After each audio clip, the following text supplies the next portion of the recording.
Por ejemplo, acá lo mismo, tenemos que ver cuáles son los límites de integración para esta curva, estas superficies. Entonces, acá tenemos el tema también, mezclado coordenadas cartesianas y coordenadas cilíndricas. Entonces vamos a tratar de identificar más claramente qué es lo que tenemos en cada caso. Entonces vamos a empezar por lo de antes, lo básico, de decir, bueno, cuál es la equivalencia entre cada una de ellas.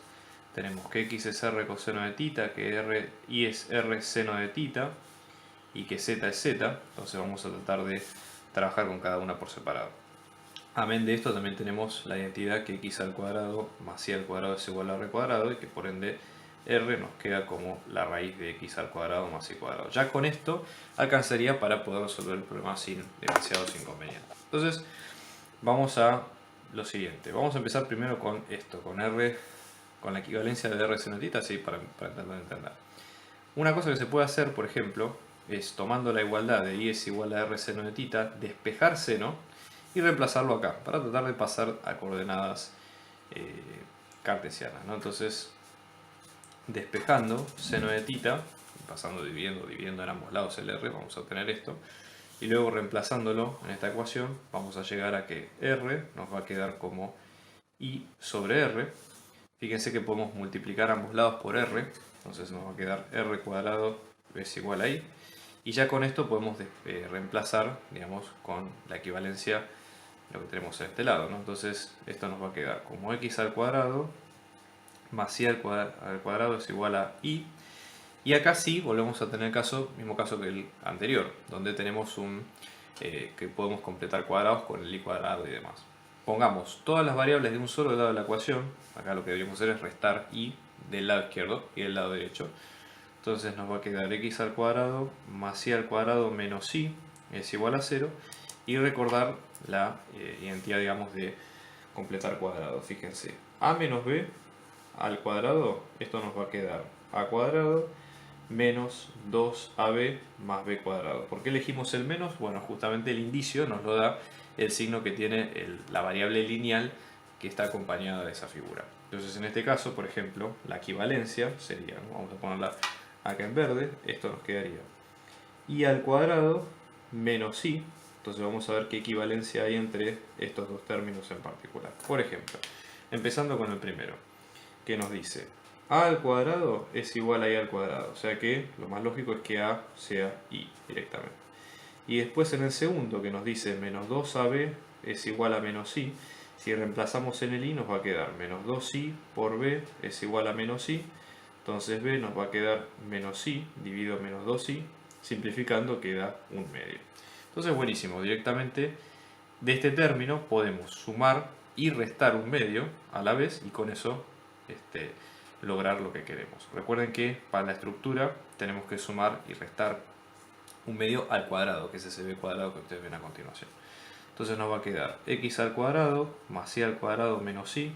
Acá es donde hacemos la resta, ¿sí? La suma de un medio al cuadrado y luego la resta de un medio al cuadrado. Recuerden que esto lo hacemos porque no podemos alterar el resultado de la ecuación, sino que solamente lo hacemos a modo de acomodar el resultado que tenemos en este caso. Entonces esto nos va a quedar x al cuadrado, esta suma, que es la del a menos b cuadrado, o sea que esto nos va a quedar como i menos un medio al cuadrado, y acá un medio al cuadrado que queda como un cuarto. Entonces, en definitiva, esto va a quedar como x al cuadrado más i menos un medio al cuadrado, esto es igual a un cuarto, o lo que es lo mismo, un medio al cuadrado. Entonces, ¿esto qué sería en R3? Es un cilindro donde el centro nos va a quedar, fíjense cómo está puesta la ecuación, centro en x vale 0 la coordenada, pues no tenemos nada que esté restando al lado, y vale un medio en y, y el radio, en este caso, nos va a quedar un medio. O sea, estamos hablando de un círculo que tiene este centro y este radio, por empezar.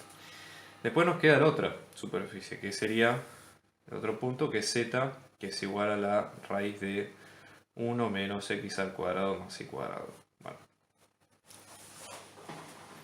Entonces, en este caso, volvemos a usar la equivalencia de, por ejemplo, que r cuadrado nos quedaba como x al cuadrado más y cuadrado. Entonces, en este caso tendríamos z, nos va a quedar como raíz de 1 menos r cuadrado, por ejemplo. Es algo que se puede usar, ya les digo, para pasar a los límites de integración.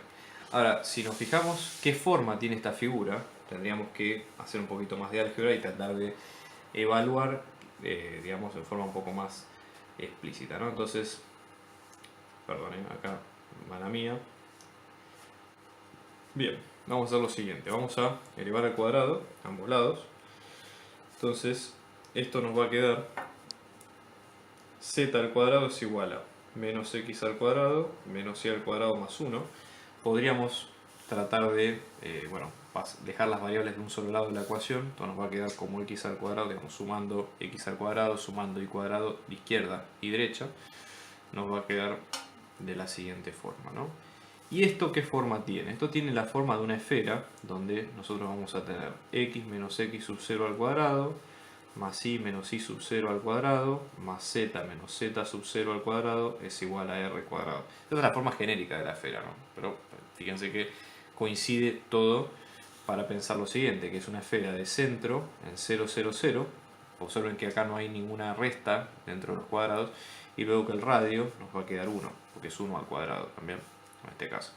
Entonces, nada, tenemos, pero observen lo siguiente, de esta fórmula nosotros tomamos la raíz positiva, o sea, ya que hicimos toda la elaboración, solamente tomamos la raíz positiva. Con lo cual lo que nos indica esto es que solamente vamos a tomar la parte o la semiesfera superior, es decir, con z mayor a 0. No vamos a tomar la inferior porque justamente nacemos de esta parte. Si hubiéramos tenido menos, bueno, un menos acá en la raíz, sí hubiéramos tomado la otra sección, pero no es el caso. Entonces, en este caso vamos a tener lo siguiente. Ahora ya tenemos todos los elementos para dibujar lo que hemos visto. Fíjense que nuestro volumen va a estar entre esta esfera, la vamos a llamar x al cuadrado más y al cuadrado más z al cuadrado es igual a 1, y este cilindro que está descentrado y que nos vamos a tener como x al cuadrado más y menos un medio al cuadrado igual a un medio al cuadrado. Entonces, ¿cuáles son las variables que podemos llegar a utilizar en este sentido? ¿Okay? Ya la integral está expresada, digamos, de una forma completa. Es decir, vamos a hacer un pequeño dibujo. Fíjense que esto es a modo orientativo, yo les digo, no hay demasiado, vamos a hacer el dibujo más fácil adelante, pero observen ustedes. Tenemos el cilindro que está centrado en el 0 un medio, ¿sí? Está centrado por acá. El radio es un medio, o sea que va a ir entre 0 y 1, ¿sí? Y va a tener esta forma, este sería el cilindro. Y luego la esfera, ¿sí?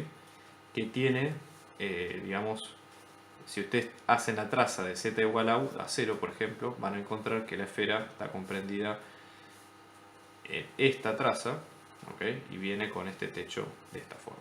Entonces, ya el límite de integración lo que nos dice es justamente que vamos a tomar solamente esta parte de la esfera a continuación, ¿no? Entonces, para definir el límite, podemos pensarlo de la siguiente forma. Si vamos a volver a lo que teníamos al principio, tenemos z es igual a la raíz de 1 menos x al cuadrado más y cuadrado, y luego tenemos r es igual a seno de tita. Entonces, de acá podemos sacar lo siguiente. Z dijimos que iba a estar entre la esfera, es decir, va a estar entre 1 menos r cuadrado y el piso, es decir, entre 0 y este volumen. R va a estar entre esto, esta curva ya determina, digamos, la circunferencia corrida, ¿sí? O central en el 1 medio 0 y 0, y el ángulo va a estar entre 0 y 2pi, porque no hay nada que nos indique que no es toda la vuelta completa. Luego la transformación del jacobiano nos vuelve a dar jacobiano igual a r, o sea, no hay demasiada vuelta que darle porque es la transformación típica, ¿sí?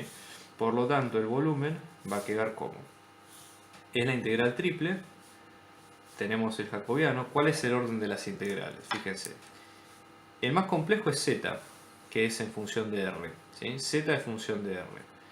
A su vez, r es función de tita, y tita está entre constantes. Entonces, lo que conviene hacer primero es poner el límite de tita, más exterior, no el más simple, entre 0 y 2pi, diferencial tita.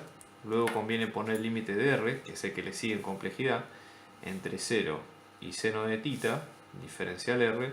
Y por último poner el de z, que es el más complejo de todos, 0 y 1 menos r cuadrado, diferencial z. Y ahí queda planteada la integral en definitiva.